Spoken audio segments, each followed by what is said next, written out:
أعوذ بالله من الشيطان الرجيم. بسم الله الرحمن الرحيم. الحمد لله رب العالمين، والصلاة والسلام على سيدنا محمد وآله وصحبه أجمعين. أما بعد، اللهم صل على سيدنا محمد شمس الأنبياء وبدر المرسلين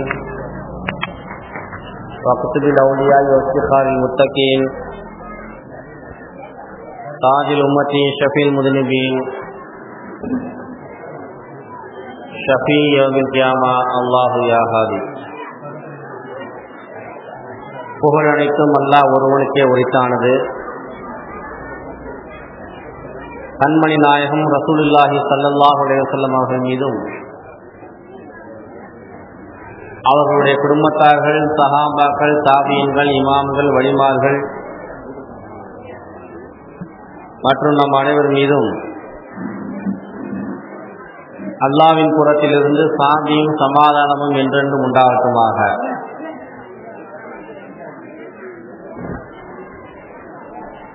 மேலும் இந்த பணியையும் பொருட்படுத்தாமல் மாணவியின் மாண்புமிகு வரலாறுனை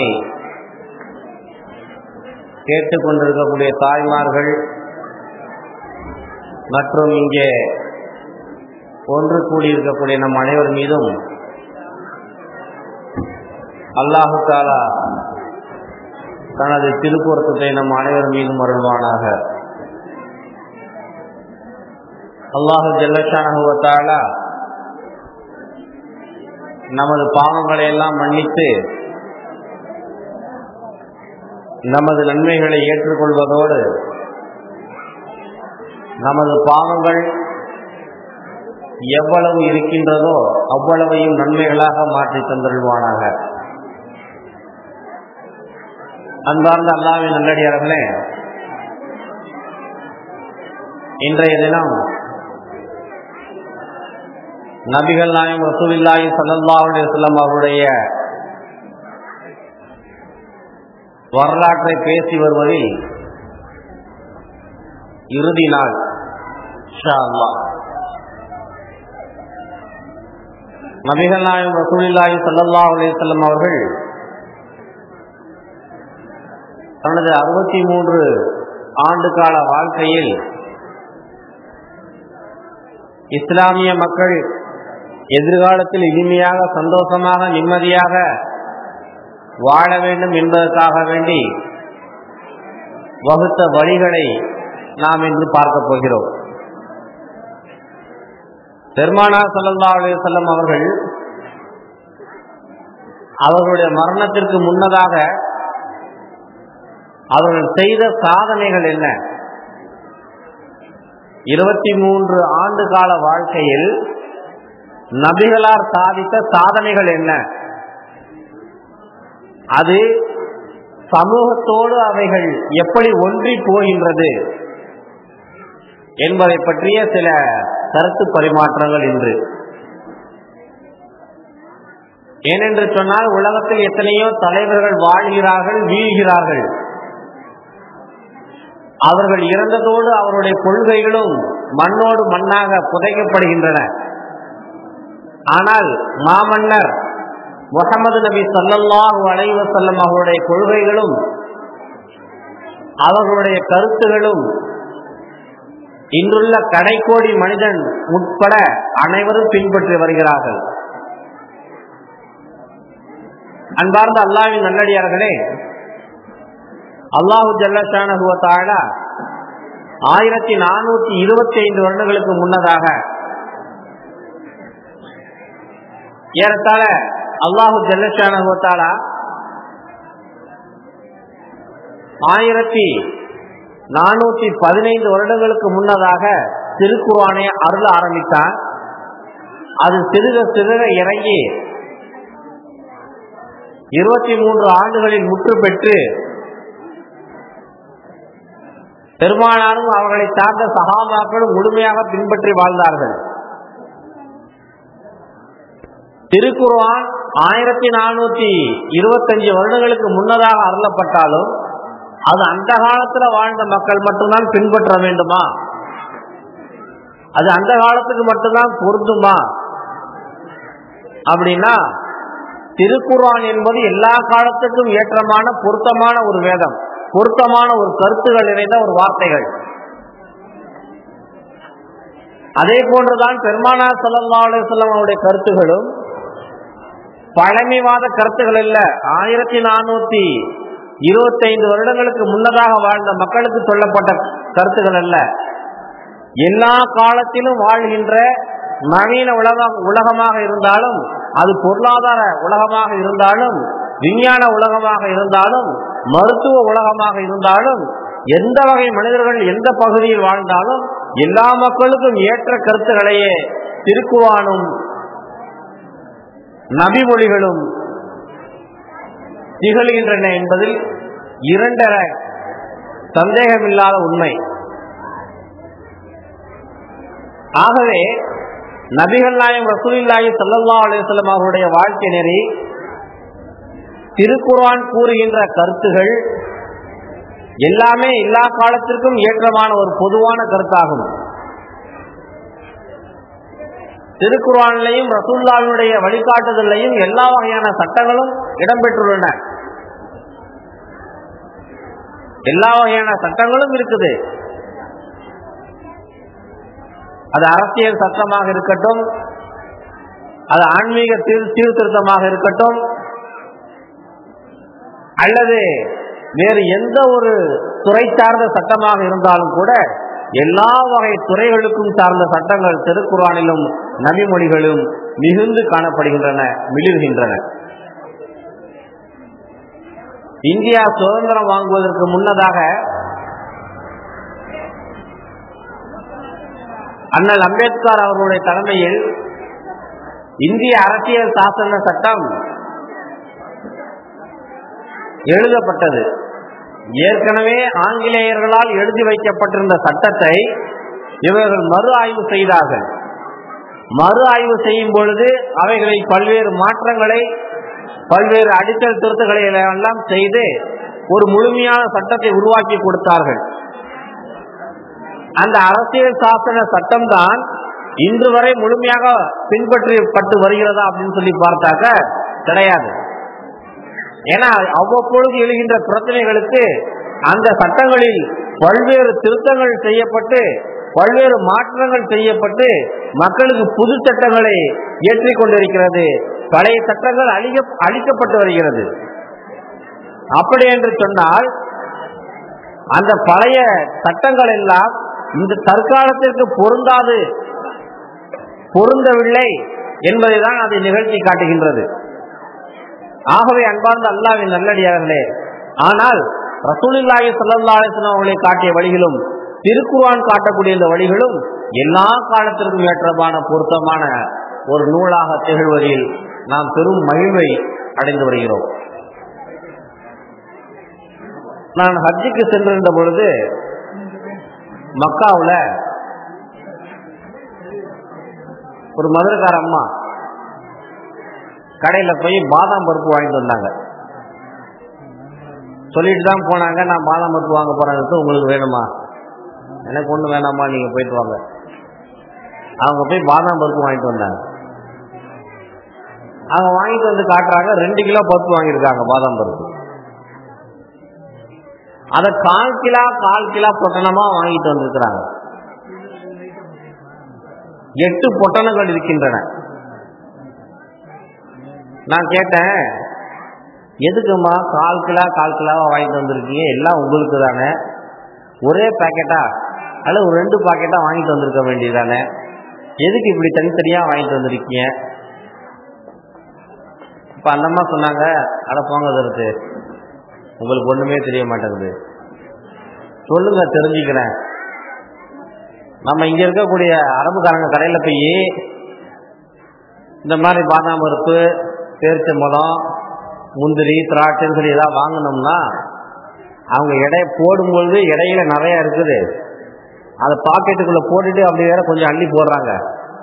அப்படி போடுறது 50 கிராமுக்கு மேல இருக்கும். இப்படி நான் தனித்தனியா வாங்கினேன் அப்படின்னா எனக்கு 4 கிலோ எக்ஸ்ட்ரா வந்துருச்சு.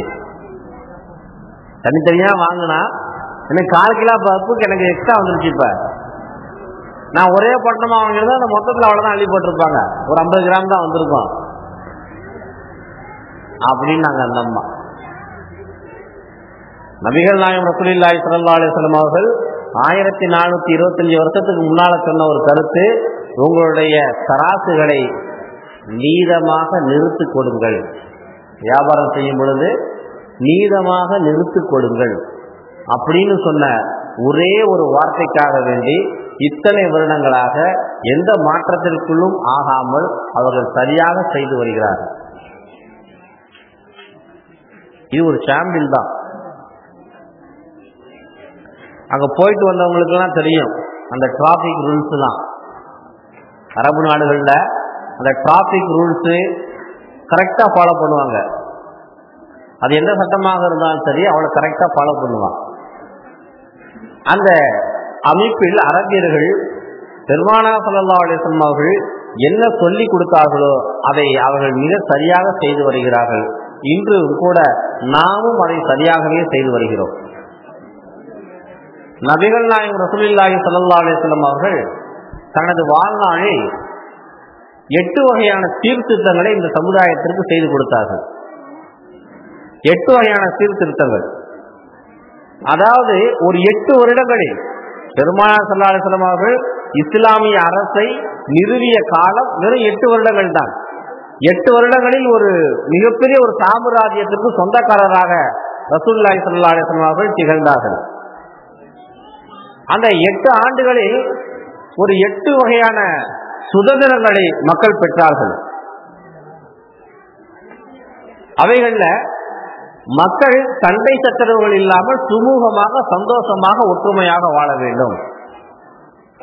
சண்டை சச்சரவு இல்லாம சந்தோஷமா ஒற்றுமையா வாழணும் அப்படின்னு சொல்லி ரசூலுல்லாஹி ஸல்லல்லாஹு அலைஹி வஸல்லம் அவங்க பெரிய முயற்சிகளை எடுத்துக்கொண்டார்கள். அதே போல அந்த ஜனங்க சண்டை சச்சரவு இல்லாம வெட்டுக்குத்து இல்லாம கருத்து வேறுபாடுகள் இல்லாம வாழ்ந்தார்களா அப்படின்னு நம்ம வரலாற்றை பார்க்கும் பொழுது வாழ்ந்திருக்கிறார்கள் என்று வரலாறு சொல்கிறது. அபூபக்கர் ரலியல்லாஹு தஆலா அன்ஹு அவர்கள் ஆட்சி பொறுப்பை ஏற்றதுமே உமர் ரலியல்லாஹு தஆலா அன்ஹு அவர்களை கூப்பிட்டு, உமரே, இந்த ஒட்டுமொத்த நாட்டுக்கும் உங்களை நான் உயர் நீதிமன்ற நீதிபதியாக, ஹைகோர்ட் ஜட்ஜியாக உங்களை நான் நியமிக்கிறேன். உங்களுக்கு நீங்க தான் எனக்கு பொறுப்புதாரி.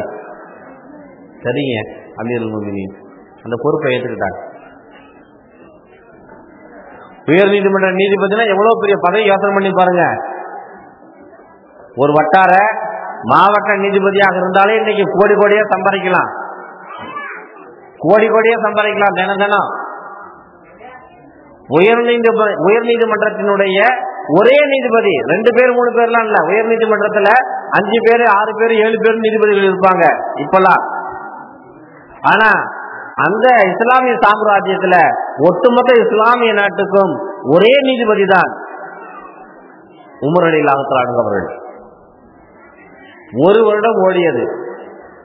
1 வருடத்துக்கு பிறகு உமர் ரலியல்லாஹு தஆலா அன்ஹு அவங்க அபூபக்கர் ரலியல்லாஹு தஆலா அன்ஹு அவரிடத்தில் வந்து, அமீருல் முஃமினீனே, எனக்கு ஏன் இந்த பதவியை போய் கொடுத்தீங்க? இந்த பதவியை எனக்கு ஏன் கொடுத்தீங்க?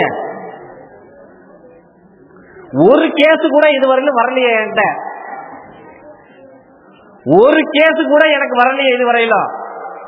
இதெல்லாம் ஒரு பதவின்னு எனக்கு போய் கொடுத்துட்டீங்களே. கேஸே இல்லாத ஒரு துறைக்கு நான் ஒரு அமைச்சரா, நான் ஒரு உயர் நீதிமன்ற நீதிபதியா?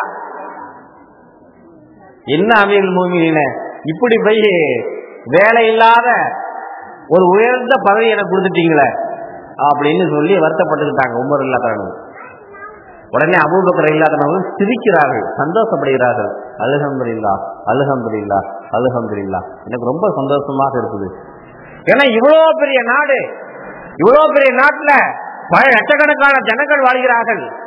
இவ்வளவு ஜனங்களுக்கு மத்தியில பல மொழிகள் பேசுகிறார்கள், பல்வேறு நாட்டவர்கள் இருக்கிறார்கள், பல்வேறு சிக்கலான அரசியல் சூழ்நிலைகள் இருந்து வருகிறது. இவ்வளவு சிக்கல்களுக்கு மத்தியிலும் ஒரு பிரச்சனை கூட கோர்ட்டை தேடி வரலையே. ஜனங்க அவ்வளவு சந்தோஷமா இருக்கிறாங்க. அல்ஹம்துலில்லாஹ். பெருமானார் ஸல்லல்லாஹு அலைஹி வஸல்லம் அவர்கள் எதை எதிர்பார்த்தார்களோ அந்த சாம்ராஜ்யத்தை நிரூபித்தார்கள் என்பதை நான் சந்தோஷப்படுகிறேன் அப்படின்னு சொல்லி அபூபக்கர் ரலியல்லாஹு அன்ஹு அவர்கள் சந்தோஷப்பட்டதாக ஒரு நிகழ்ச்சி குலஃபா ராஷிதீன் அப்படிங்கிற கிதாபில பதிவு செய்யப்படும். ஆகவே அன்பார்ந்த அல்லாஹ்வின் நல்லடியார்களே, பெருமானார் ஸல்லல்லாஹு அலைஹி வஸல்லம் அவர்கள் சண்டை சச்சரவு இல்லாம மக்கள் சந்தோஷமாக வாழணும்னு ஆசைப்பட்டாங்க. அதுக்கு ஒரு நாடு தேவைன்னு ஆசைப்பட்டாங்க. அப்படிப்பட்ட ஒரு நாடு இஸ்லாமிய நாடாக அன்றைய நாடு அமைந்திருந்தது. அதே போல இஸ்லாமிய மக்கள் அனைவரும் நல்லொழுக்கத்தோடு எல்லா வகையிலும் பேணுதலாக ஒழுக்கத்தோடு வாழ வேண்டும் என்று பெருமானார் ஸல்லல்லாஹு அலைஹி வஸல்லம் அவர்கள் கற்றுக் கொடுத்தார்கள். பெருமானார் ஸல்லல்லாஹு அலைஹி வஸல்லம் அவர்கள் கற்றுக் கொடுத்த அந்த ஒழுக்க பண்பாடுகள் அந்த மக்கள் ஃபாலோ பண்ணாங்களா, பின்பற்றினாங்களா அப்படின்னா அதற்கு வரலாறு தெளிவாக சொல்லுகிறது. அந்த மக்கள் ஒழுக்க பண்பாடுகளில் உயர்ந்த நிலையை அடைந்தார்கள். ஒழுக்க பண்பாடுகளில் உயர்ந்த நிலையை அடைந்தார்கள் என்று வரலாறு நமக்கு சொல்லி காட்டுகின்றது. புகாரி முஸ்லிம்ல ஒரு ஹதீஸ் பதிவு செய்யப்பட்டிருக்குது. ஒரு பெண்மணி ரசூலுல்லாஹி ஸல்லல்லாஹு அலைஹி வஸல்லம் அவங்கள்ட்ட வராங்க. யார் ரசூலுல்லாஹ், நான் விபச்சாரம் பண்ணிட்டேன். அந்த அம்மாவை வந்து சொல்றாங்க, நான் விபச்சாரம் பண்ணிட்டேன், எனக்கு என்ன தண்டனை கொடுக்கணுமோ கொடுங்க. ஏதா எந்த திருடனாவது போய் சொல்லுவானா, நான் இந்த மாதிரி இந்த வீட்டுல திருடிட்டேன், நானே வந்து சரணடைகிறேன் அப்படின்னு வந்து சரணடைஞ்சிருக்கான இது வரையிலும்? எந்த கொலைகாரனாலும் தானா போய் சரணடைஞ்சிருக்கான போலீஸ்ல, கோர்ட்ல? அதை கேட்கறதுக்கே ஆள் இல்லை அரபு நாட்டுல அன்னைக்கு. ஆனா அந்த அம்மா அல்லாஹ்வுக்கு பயந்து, அல்லாஹ்வுடைய சட்டங்களுக்கு பயந்து, யார சொல்ல நான் விபச்சாரத்தை செய்து விட்டேன், எனக்கு என்ன தண்டனை கொடுக்கணுமோ கொடுங்க. உடனே ரசூலுல்லாஹி ஸல்லல்லாஹு அலைஹி வஸல்லம் வா கட்டி போடுங்க அடிங்கடான்னு சொல்லல. அதுக்கு என்னமா சாட்சி? ஒரு பெண்ணை காப்பாற்றி விடுறாங்க, அதுக்கு என்ன சாட்சி? உடனே அந்த அம்மா சொல்றாங்க, என் வயிற்றுல வளர்ற குழந்தை தான் அதுக்கு சாட்சி. அப்படியா, வயிற்றுல குழந்தை வளருதா? ரைட்டு போ, குழந்தைய பெற்ற பிறகு நீ வா பேசிக்குவோம் அப்படின்ட்டாங்க. அந்த அம்மா போயிடுச்சு. 2 மாசம் வயிற்றுல குழந்தை இருக்குது. 8 மாசம் கழிச்சு 9 மாசம் கழிச்சு அந்த அம்மா வருது திரும்ப. யார சொல்லலாம், குழந்தைய பெற்று கையில வச்சுக்கிட்டு பால் குடிக்கக்கூடிய குழந்தையோடு அந்த அம்மா ரசூலுல்லாஹ்ட்ட வராங்க. யார சொல்லலாம், குழந்தைய நான் பெற்றுட்டேன், எனக்கு தண்டனை கொடுங்க. அப்ப ரசூலுல்லாஹி ஸல்லல்லாஹு அலைஹி வஸல்லம் அவர்கள் சொல்கிறார்கள், நீ செய்த குற்றத்திற்கு உனது குழந்தையை தண்டிக்க கூடாது என்றுதான் நீ குழந்தையை பெற்ற பிறகு வா என்று சொன்னேன், நீ வந்து விட்டாய். நீ இப்ப நான் உன்னை தண்டிச்சிட்டேன் அப்படின்னா அந்த குழந்தைக்கு யார் பால் கொடுக்கறது? நீ குழந்தைய தூக்கிட்டு போ, பால்லாம் கொடுத்து அந்த குழந்தை சுயமா சாப்பிடுகிற வயதை அடைகிற வரை காப்பாற்றி விட்டு அதுக்கப்புறம் வா அப்படின்ட்டாங்க ரசூலுல்லாஹ். அந்த பொம்பளை குழந்தைய தூக்கிட்டு போயிடுச்சு.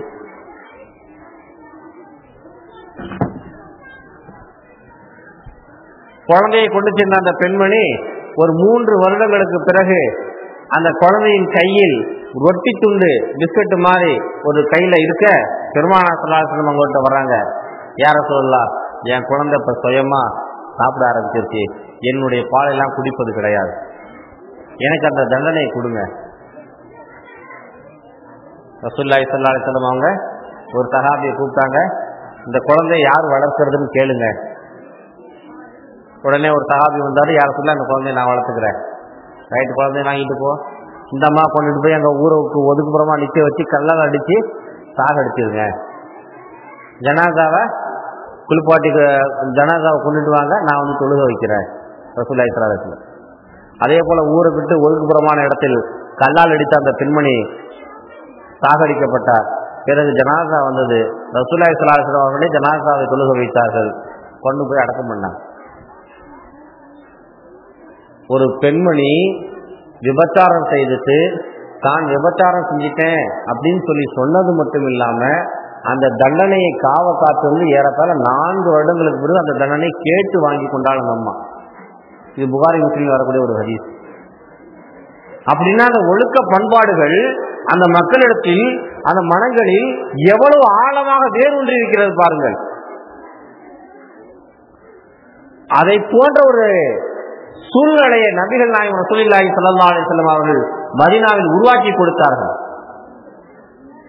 எல்லாருமே ஒழுக்க பண்பாடுகளில் உயர்ந்த மனிதர்களாக வாழ்ந்தார்கள். ஒரு யுத்தத்துல ரசூலுல்லாஹி ஸல்லல்லாஹு அலைஹி வஸல்லம் அவர்கள் ஆண்கள் எல்லாம் ஒரு பகுதியில் மாலை நேரத்தில் தங்கியிருக்கிறார்கள், பெண்கள் எல்லாம் ஒரு பகுதியில் மாலை நேரத்தில் தங்கியிருக்கிறார்கள். அப்பொழுது ஒரு இளைஞர் பெண்கள் இருக்கக்கூடிய பகுதியில் போய் அப்படியே பொம்பளைகளை அப்படியே பார்த்துக்கிட்டே இருக்கிறார். சஹாபி, ஒரு இளைஞர் சஹாபி பெண்கள் தங்கியிருக்கக்கூடிய பகுதியில் போய் பெண்களை பார்த்து கொண்டிருக்கிறார். அப்படியே ஒளிஞ்சு ஒளிஞ்சு பார்க்கிறார். ரசூலுல்லாஹி ஸல்லல்லாஹு அலைஹி வஸல்லம் அப்படி யதார்த்தமா அந்த பக்கமா வந்தாங்க. இவர் பார்க்கறத ரசூலுல்லாஹ் பார்த்துட்டாங்க. இந்த கண்கள் எங்கே மேய்ந்து கொண்டிருக்கிறது என்பதை பெருமானாருடைய 2 கண்களும் பார்த்து விட்டன. உடனே ரசூலுல்லாஹி ஸல்லல்லாஹு அலைஹி வஸல்லம் அவங்க அப்படின்னு ஒரு கிணச்சாங்க. அந்த சஹாபி திரும்பி பார்த்தாரு. சொல்லுங்க, யார சொல்லலாம், ஏன் நல்லா இருக்கீங்களா? நல்லா இருக்கிறோம்ப்பா. என்னப்பா இந்த பக்கம்? இல்லை யார சொல்ல, என் ஒட்டகம் காணாம போச்சு, அதான் தேடிட்டு வந்தேன் இந்த பக்கமா. என்னது?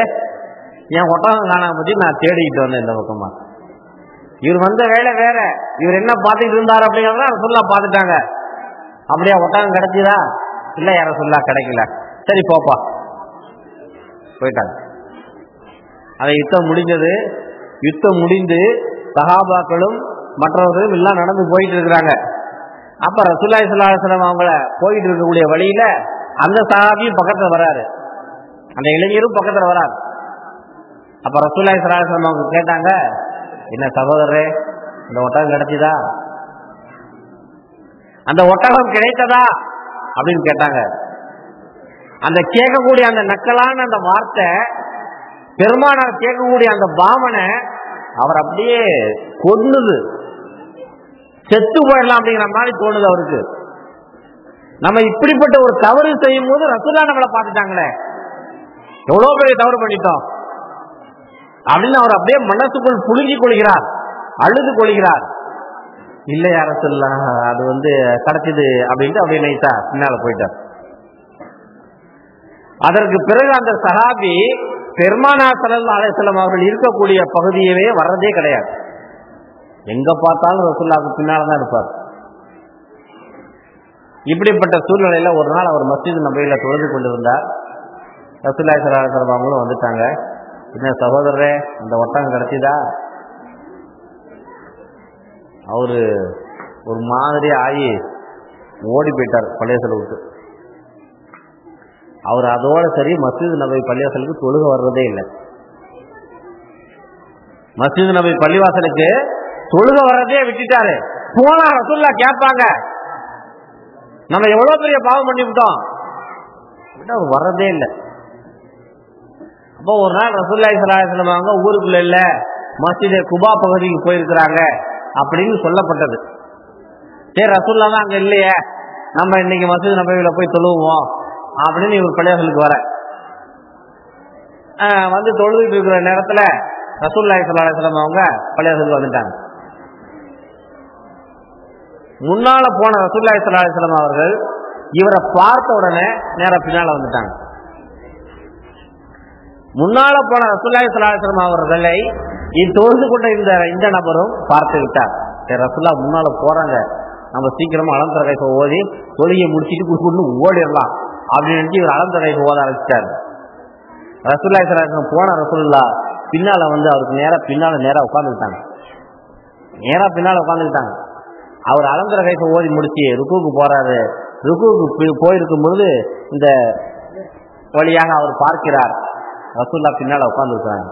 சரியா மாட்டிக்கிட்டேன் இன்னைக்கு. அதே கேள்வியை நீங்க ரசூலுல்லாஹ் கேட்க போறாங்க. வருத்தப்பட்டார். முதல் ரக்காத்து முடிஞ்சது. ரசூலுல்லாஹ் எவ்வளவு நேரம் உட்கார்ந்துருப்பாங்க, நம்ம 2வது ரக்காத்துல சூரத்துல் பக்ரா ஓதுவோம் அப்படின்னு சொல்லி அவர் 2வது ரக்காத்துல சூரத்துல் பக்ரா ஓத ஆரம்பிச்சார். அவரு அந்த சஹாபி ரசூலுல்லாஹி ஸல்லல்லாஹு அலைஹி வஸல்லம் ஏஞ்சி போற மாதிரி இல்ல, உட்காந்துட்டாங்க ஸ்ட்ராங்கா. இவரும் ஓதி பார்த்தாரு, ரசூலுல்லாஹ் போற மாதிரி இல்ல. சீக்கிரமா தொழுகையை முடிச்சுட்டு ஏந்திரிச்சு ஒன்றும் கண்டுக்காத மாதிரி அப்படியே போக பார்த்தாரு. ரசூலுல்லாஹி ஸல்லல்லாஹு அலைஹி வஸல்லம் கேட்டார்கள், என்ன சகோதரரே, அந்த ஒட்டகம் கிடைச்சதா? உடனே ரசூலுல்லாஹி ஸல்லல்லாஹு அலைஹி வஸல்லம் கைகளை பிடித்து கொண்டு, யா ரசூலுல்லாஹ் என்னை மன்னிச்சிருங்க, நான் அன்னைக்கு அந்த பொம்பளை பிள்ளைங்களை பார்க்கலான்னு தான் வந்திருந்தேன், நான் தப்பு பண்ணிட்டேன், என்னை மன்னிச்சிருங்க யா ரசூலுல்லாஹ் அப்படின்னார். ரசூலுல்லாஹி ஸல்லல்லாஹு அலைஹி வஸல்லம் அவர்கள் சொன்னார்கள், இந்த தவற உங்க வாயால நீங்க சொல்லணும் அப்படிங்கிறதுக்காக வேண்டிதான் நான் விடாம துரத்திட்டு இருந்தேன். அது உங்க வாயாலே சொல்லணும்னு நான் எதிர்பார்த்தேன். அவர் சொன்ன உடனே ரசூலுல்லாஹி ஸல்லல்லாஹு அலைஹி வஸல்லம் அவங்க சொன்னாங்க, இன்னமேட்டுக்கு அந்த வேலையை செய்யாதீங்க. சரிங்க யார் சொல்ல போயிட்டார். நபிகள் நாயகம் ரசூலுல்லாஹி ஸல்லல்லாஹு அலைஹி வஸல்லம் அவர்கள் இஸ்லாமியர்கள் எத்தனை பேர் இருந்தார்களோ அவர்கள் அத்தனை பேரையும் தனித்தனியாக கவனித்துக் கொண்டிருந்தார்கள். 10,000 பேர் இருந்தாலும் 10,000 பேர்த்தையும் கவனிச்சுட்டு இருந்தாங்க. 20,000 பேர் இருக்கும்போது 20,000 பேர்த்தையும் கவனிச்சாங்க. இஸ்லாத்துல ஆரம்ப காலத்துல 100 பேர் இருக்கும்போது 100 பேரை மட்டுமே கவனிச்சுட்டு இருந்தாங்க. எல்லாத்தையுமே தனித்தனியாக பார்த்து கொண்டிருந்தார்கள். யார் யார் என்னென்ன தவறுகளை செய்கிறார்களோ அது சின்ன தவறாக இருந்தாலும் சரி உடனே திருத்தி கொடுப்பாங்க. எப்பா நீ ஒழுங்காக ஒழுங்கு செய்யல, ஒழு செஞ்சுட்டு வா, நீ ஒழுங்கா தொழுவுல, நீ ஒழுங்கா போய் தொழுவு, நீ கையில ரொம்ப இறங்கி கட்டிருக்க தூக்கி கட்டு, முன்னால தொப்பி முடி தெரிய மாதிரி தொப்பி போடாதனால முடியெல்லாம் உண்டு கடைக்கு தொப்பியை போடு. இப்படி ரசூலுல்லாஹி ஸல்லல்லாஹு அலைஹி வஸல்லம் அவர்கள் மக்களிடத்திலே பார்க்கின்ற சின்ன சின்ன குறைகளை எல்லாம் சொல்லி சொல்லி சொல்லி சொல்லி கொடுத்து அவர்களை வளர்த்தார்கள். இங்க நம்ம வீட்டுல 2 பிள்ளைங்க தான் இருக்கு. நம்ம வீட்டுல இன்னைக்கு 2 பிள்ளைங்க தான் இருக்குது. நம்மளால அதை சரி பண்ண முடியுதா? சொல்றோமா? நம்ம கிடையாது. இன்னைக்கு எங்க பார்த்தாலும் காதல், எங்க பார்த்தாலும் காதல். சினிமாவாக இருக்கட்டும், இன்டர்நெட்டாக இருக்கட்டும், நீங்க வாங்கக்கூடிய தினப்பத்திரிகைகள், வார பத்திரிகைகள், எந்த பத்திரிகைகளை திறந்தாலும் காதல் கதைகள், காதல் காட்சிகள், காதல் சம்பந்தமான விஷயங்களாகவே பேசப்பட்டு இன்னைக்கு உலகமே இந்த இதுக்குள்ள மூழ்கி போய் சின்ன பெண்ணமா போய் கிடக்குது. ரசூலுல்லாஹி ஸல்லல்லாஹு அலைஹி வஸல்லம் அவர்கள் அந்நிய ஆணும் அந்நிய பெண்ணும் பார்க்கக்கூடாது என்று கடுமையாக தடை விதித்திருக்கிறார்கள். ரசூலுல்லாஹி ஸல்லல்லாஹு அலைஹி வஸல்லம் வீட்டுக்குள்ள உட்கார்ந்து இருக்கிறாங்க. ஆயிஷா அம்மையாரும் சஃபியா அம்மையாரும் வீட்டுக்குள்ள உட்கார்ந்து ரசூலுல்லாஹ்ட்ட பேசிட்டு இருக்கிறாங்க. அப்ப அப்துல்லாஹ் இப்னு உம்மி மக்தூம் என்கிற பார்வையில்லாத சஹாபி ரசூலுல்லாஹ்வை பார்க்கறதுக்கு உள்ளுக்கு வந்துட்டாங்க.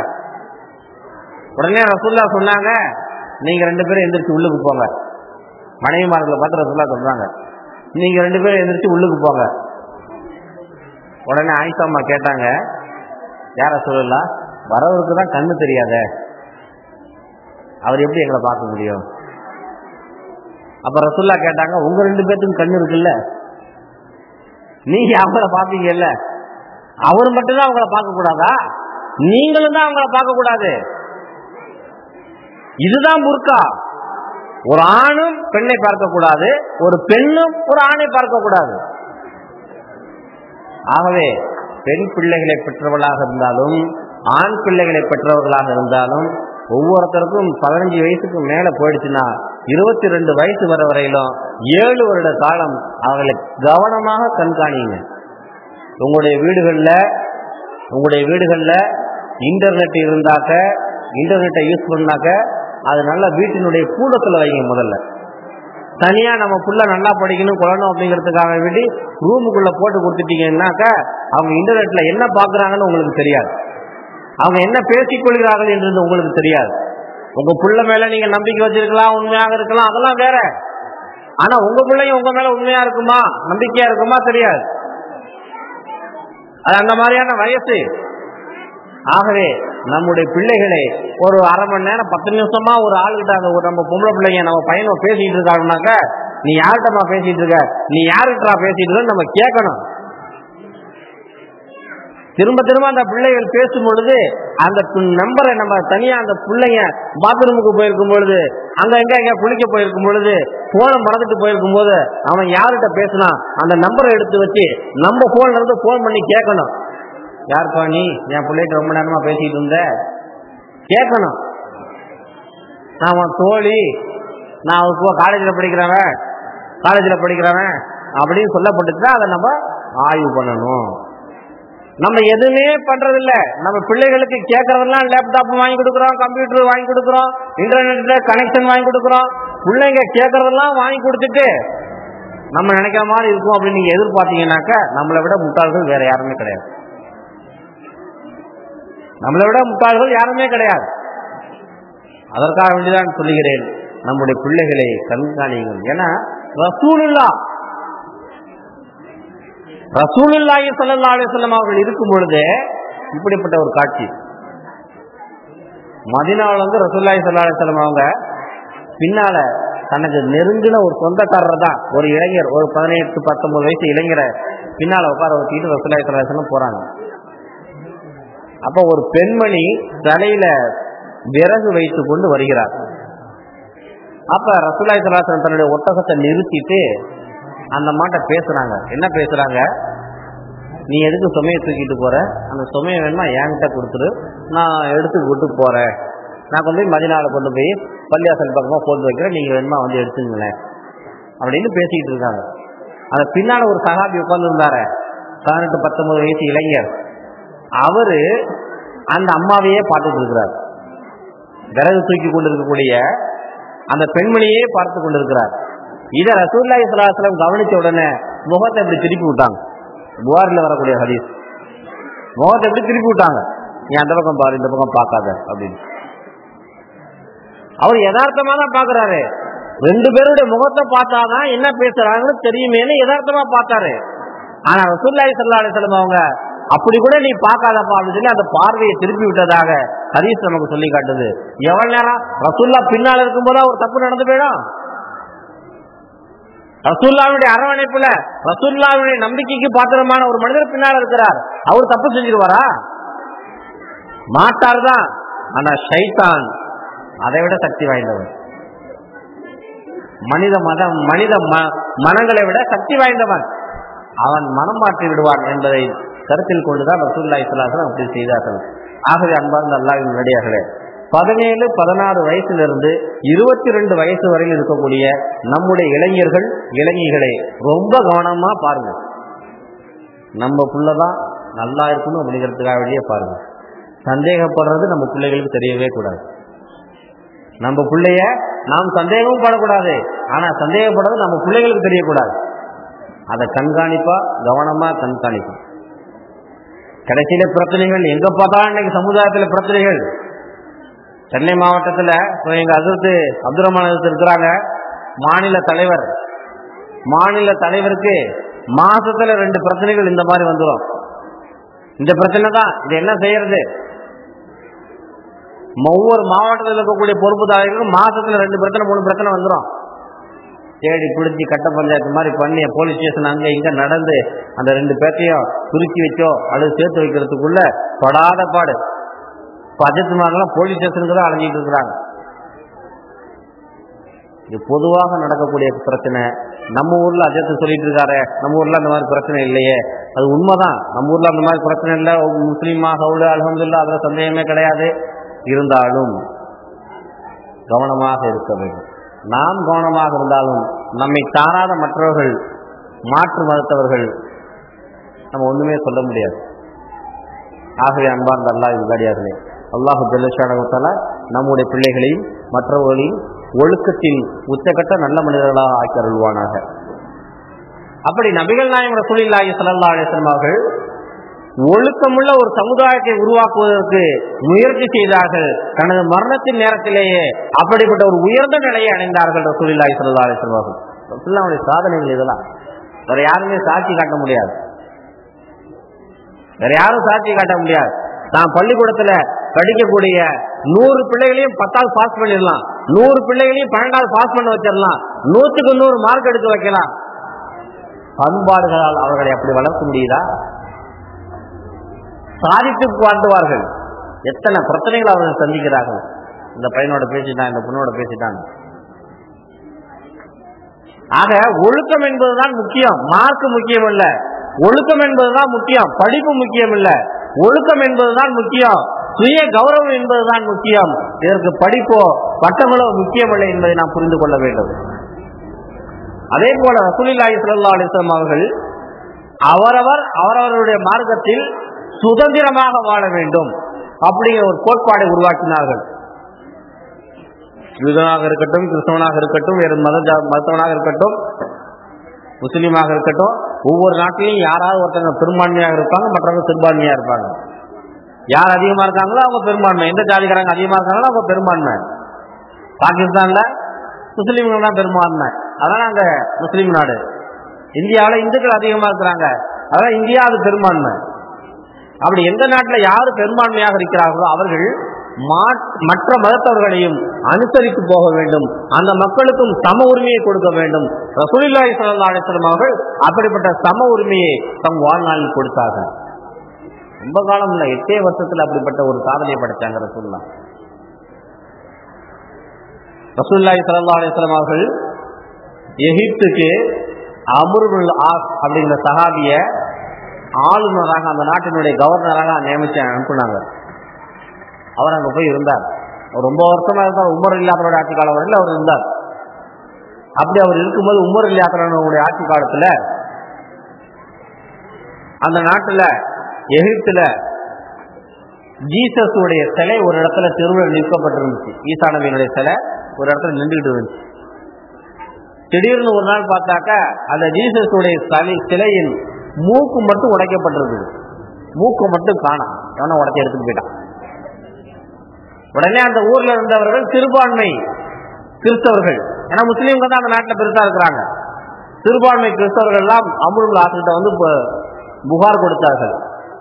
உங்களுடைய நாட்டில் எங்களுக்கு பாதுகாப்பே கிடையாது, எங்களுடைய தெய்வ சிலையின் மூக்கை யாரோ உடைத்து விட்டார், இதுக்கு நீங்க கேட்டு கொடுக்கணும், கண்டுபிடிச்சு கொடுக்கணும் ஆளை யாருன்னு. ஏன்னா இந்த ஒரு மதத்தினுடைய சிலையை உடைக்கிறவன் வேற ஒரு மதத்தவனாதான் இருப்பான் அப்படிங்கிறது நம்பிக்கை எல்லாருக்குமே. அப்படித்தானே? கோயில கொண்டு வச்சா அது பாய் தான், பள்ளிவாசல்ல கொண்டு வச்சா அதுவும் பாய் தான். அதை மட்டும் அங்க கரெக்டா நம்முடைய இந்திய அரசு தெளிவாக புரிந்து வைத்திருக்கிறது.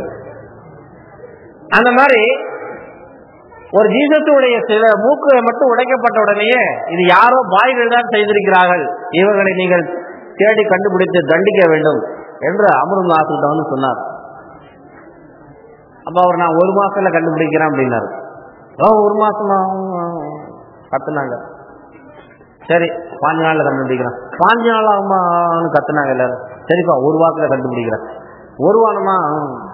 1 வாரத்துல கண்டுபிடிக்கிறேன்னாக்கா என் மூக்க நான் அறுத்துக்கிறேன். அம்ர் இப்னுல் ஆஸ் சொன்னாரு, ஒரே வாரத்துல நான் கண்டுபிடிக்க முடியலன்னா என் மூக்க நான் அறுத்துக்கிறேன், போதுமா போயிட்டு வாங்க அப்படின்ட்டார்.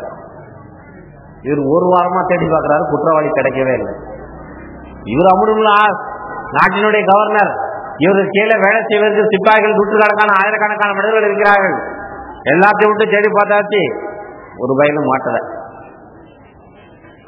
ஏன்னா நம்மளுடைய அணுகுமுறை எல்லாமே எப்படி இருக்கும்னா, இதை செஞ்சது ஒரு பாயா தான் இருக்கும் அப்படின்னு நினைச்சு எல்லாரும் தேடிட்டு இருக்காங்க.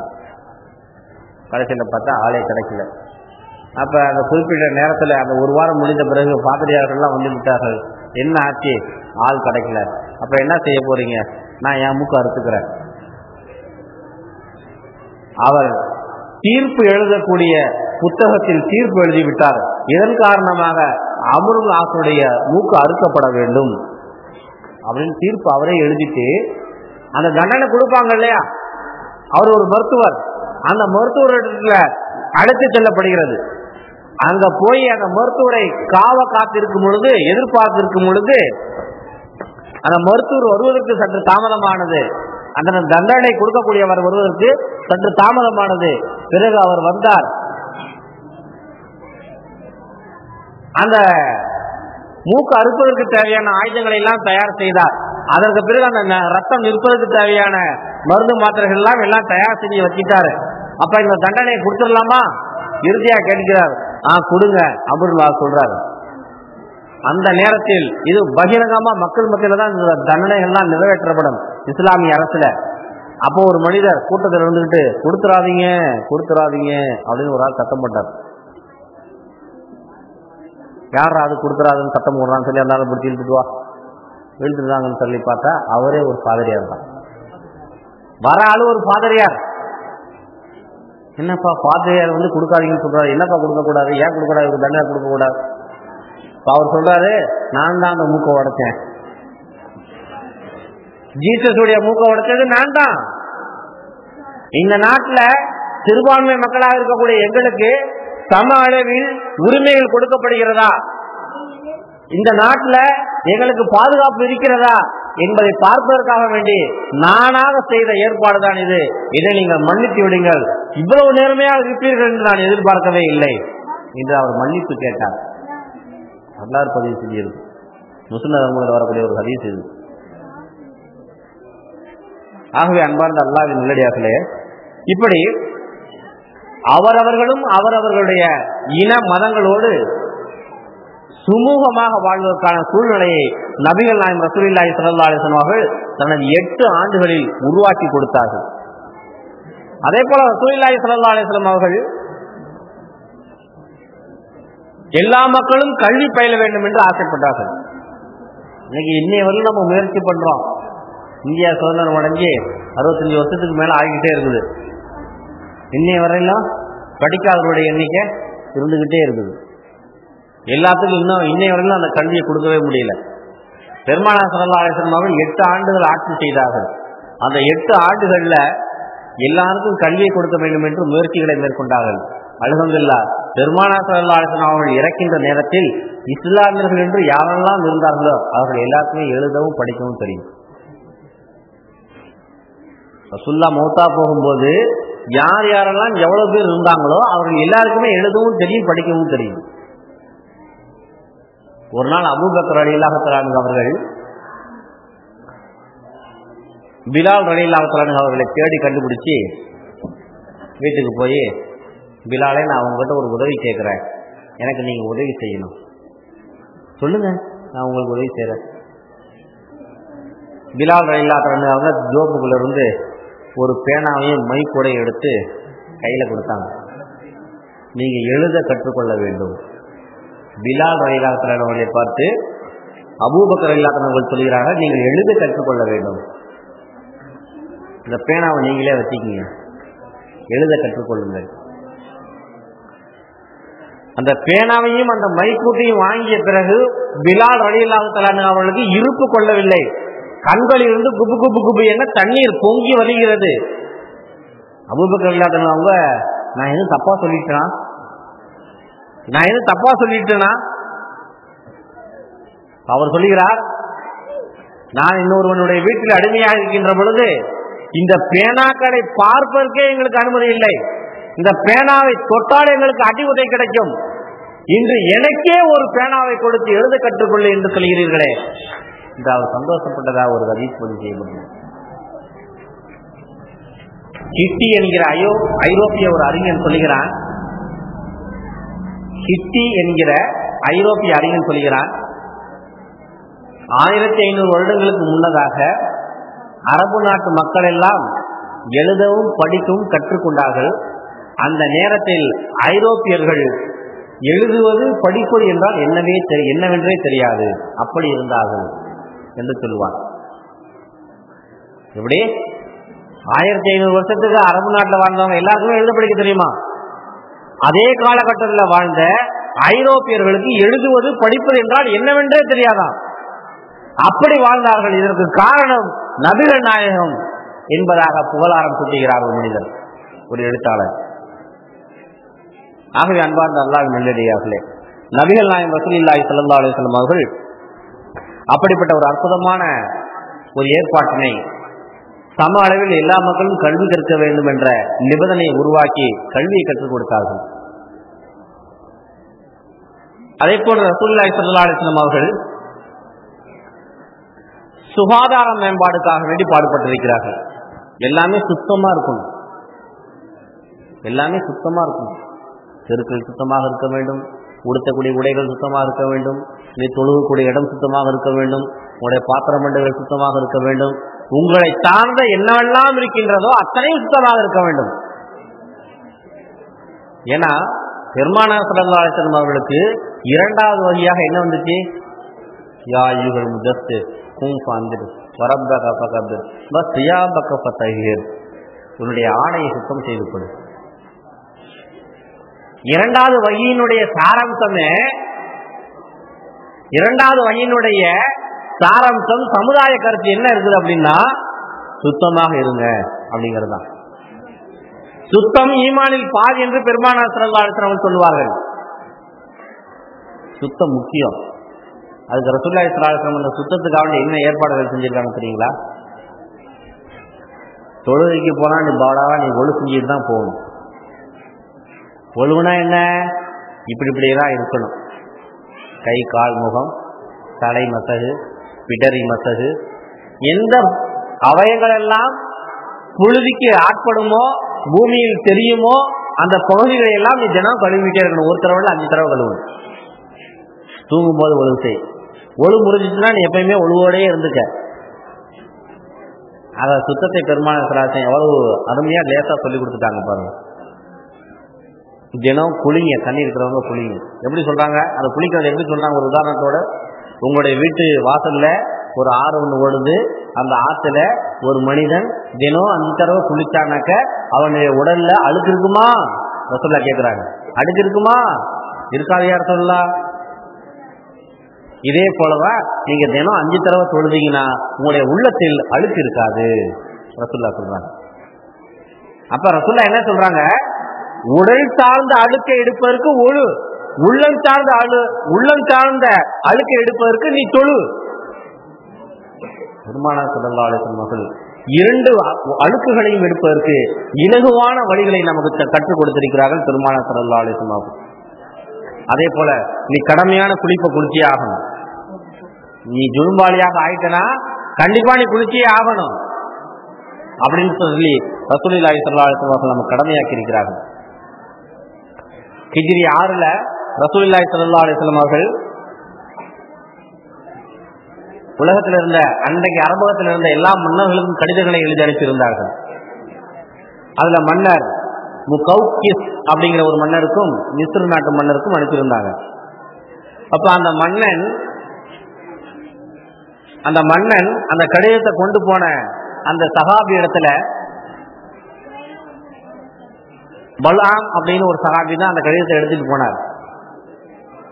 அந்த சஹாபி இடத்துல பெருமானாருக்கு ஒரு கோவில் கழுதை, 20 உடைகள், இன்னும் பல 2 அடிமைகள், இந்த எல்லாத்தையும் கொடுத்து அனுப்புகிறார். அப்படி அனுப்பும் போது ஒரு ஆண் மனிதரையும் அனுப்புகிறார். அவர் ஒரு டாக்டர். ரசூலுல்லாஹ்வுக்கு மட்டுமே மருத்துவம் பார்க்கறதுக்கு இந்த டாக்டர் நான் அனுப்புறேன் அப்படின்னு சொல்லி அனுப்பி வச்சார். ரசூலுல்லாஹ்வுக்கு மட்டுமே. ஏன்னா மன்னர்களுக்கு தனி டாக்டர்கள் இருப்பாங்க இல்லையா? நமக்கே இன்னைக்கு ஃபேமிலி டாக்டர் எல்லாம் இருக்காங்களே. எனக்கு இந்த டாக்டர் போனாதான்ப்பா எனக்கு சுகமாகும், இந்த டாக்டர் போனாதான் எனக்கு சுகமாகும். நமக்கே ஃபேமிலி டாக்டர் இருக்கும்போது ரசூலுல்லாஹ்வுக்கு ஒரு ஃபேமிலி டாக்டர் இருக்க கூடாதா? அதான் கௌகேஸ் அப்படிங்கிற அரசன் ஒரு ஃபேமிலி டாக்டர் அனுப்பி வச்சார். அப்ப ரசூலுல்லாஹி ஸல்லல்லாஹு அலைஹி வஸல்லம் கிட்ட எல்லாத்தையும் கொடுக்கப்பட்டது. இந்த அடிமைகள் வச்சுக்கிறேன், இந்த ட்ரெஸ்ஸுகள் வச்சுக்கிறேன், இந்த பணங்காசு வச்சுக்கிறேன், இந்த கழுதை வச்சுக்கிறேன். இவர் யாரு? இவர் டாக்டரு, எனக்கு தேவையில்லை ரசூலுல்லாஹ் சொல்லிட்டாங்க. இப்ப டாக்டர் கூப்பிட்டு ரசூலுல்லாஹ் சொன்னாங்க, இந்த நாடு புனிதமானது, சுத்தமானது, இந்த ஊர்ல கூட எல்லா மக்களும் சுத்தமானவர்கள், எங்களுக்கு நோய் நொடியே வராது, எனக்கு நோய் நொடியே வராது, அதனால எனக்கு டாக்டர் வேணாம், எப்பா நீ உன் ஊர்ல போய் பார்ப்ப பாரு. ரசூலுல்லாஹி ஸல்லல்லாஹு அலைஹி வஸல்லம் அனுப்பி வைத்து விட்டார். அப்படி நபிகள் நாயகம் ரசூலுல்லாஹி ஸல்லல்லாஹு அலைஹி வஸல்லம் அவர்கள் ஒரு சுகாதாரமான ஒரு நாட்டை உருவாக்கினார்கள். இன்னைக்கு நம்மளால உருவாக்க முடியுதா? இன்னைக்கு நம்ம வீட்டை சுகாதாரமா வச்சுக்க முடியாது. யோசனை பண்ணி பாருங்க. வீட்டுக்கு முன்னால குப்பையை கொட்டுறோம், வீட்டுக்கு பின்னால தண்ணியை கொட்டுறோம். வீட்டுக்கு முன்னால குப்பையை கொட்டுறோம், வீட்டுக்கு பின்னால தண்ணியை கொட்டுறோம். இந்த 2 இடத்துலயுமே கொசுக்கள் உட்காருது. காலையில இருந்து அதை சாப்பிடுது, இரவு வந்தோடனே நம்மளை சாப்பிடறதுக்கு வந்துருது வீட்டுக்குள்ள. இதுக்கு நம்ம கொசு நைட்டு அது இது போட்டு சொரிய, அதுக்கு தினம் 50 ரூபா கொசுவை ஒழிக்கிறதுக்கு மருந்து வேற, தினம் 50 ரூபா. அது இந்த கொசு லைட்டு போக்குவரத்துலாம் ஜனங்களை சொல்லி வச்சோம்னா அது மேலே ஏறி உட்காந்துக்குது. அப்படி உட்காந்து கொஞ்ச நேரம் ரெஸ்ட் எடுத்துட்டு அதுக்கப்புறமா போய் நம்மளை கடிக்க வரும். கொசுக்கள் சக்தி வாய்ந்தவைகளாக மாறிவிட்டன. இந்த கொசுக்கள் ஹாமான் காலத்து கொசுக்களாக இருக்கும் போல தெரியுது. இப்ராஹிம் இஸ்லாம் காலத்துல ஹாமான் எதிர்த்து சண்டை போடும் பொழுது கொசு படை வந்ததாக ஒரு வரலாறு இருக்கின்றது. அந்த காலத்து கொசுவா இருக்கும் போல இருக்கும்.